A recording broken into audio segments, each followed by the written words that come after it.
The man suddenly realized the money in his pocket had turned to ash. He immediately knew something was wrong, rushed back home by car, grabbed a handful of cash from the room, and threw it out the window. Sure enough, before the bills even hit the ground, they all turned to ashes too. To further confirm his suspicion, the man went back into the room, picked up Van Gogh's self-portrait and walked to the door. He held half the painting outside, and kept the other half inside the room. Sure enough, a few seconds later, the part outside had turned to dust. He instantly understood. Everything granted by a wish could not leave that room. Once it left, it would vanish instantly, which meant, no matter how much wealth they had, it was all useless, because none of it actually existed in the real world. To figure out the truth behind the wishing room, he ignored his wife's protests, grabbed a big hammer and started smashing the walls. When he broke through, he discovered the entire room was wrapped in a web of tangled cables. But Jack didn't stop there. He started smashing other walls in the room, and sure enough, he found more tangled wires inside. Even under the floor there were countless cables. Soon he found a strange drawing beneath some wallpaper. It looked like blueprints of the house. The dense lines represented those bizarre cables. While Jack tried to crack the secret,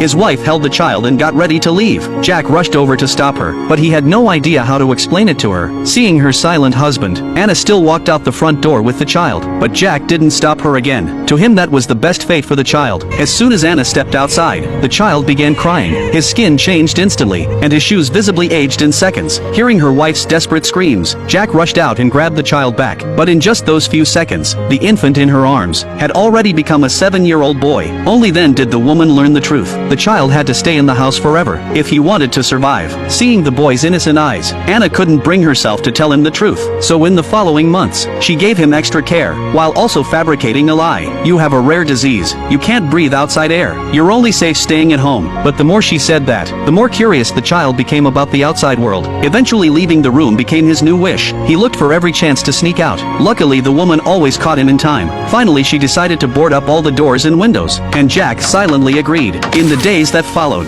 the couple argued more and more over the child, and they didn't realize the boy had overheard everything about the wishing room. Early the next morning, Jack suddenly discovered the crystal ball that was once shattered had magically reformed. Realizing something was terribly wrong, Jack quickly told his wife, and just then, the lights in the house started flickering. When they opened the wishing room door, they found an entire forest had appeared inside. Turns out the boy had made a wish and created a whole new world. But Jack felt extremely uneasy, so he grabbed the boy and dragged him out, angrily warning him to never enter that room again. Then he locked the room and hid the key. He told Anna the boy was a ticking time bomb. No one knew when he might wish for some kind of monster and have it eat them all. But Anna thought Jack was just jealous that, as an artist, his imagination lost to a kid. While the couple argued, the phone in the house rang. The boy picked it up, and on the other end was the old man from before. The old man immediately guessed the child was created by the wishing room, so he told Jack the ultimate truth about the room. If they wanted the boy to leave the house, there was only one way. They had to kill the one who made the wish. That's when Jack understood the old man was also once a child created by the wishing room, so he had killed his parents to earn his freedom. Anna broke down after hearing that. She drove away from the house, planning to kill herself so her child could live, but she never had the courage to go through with it.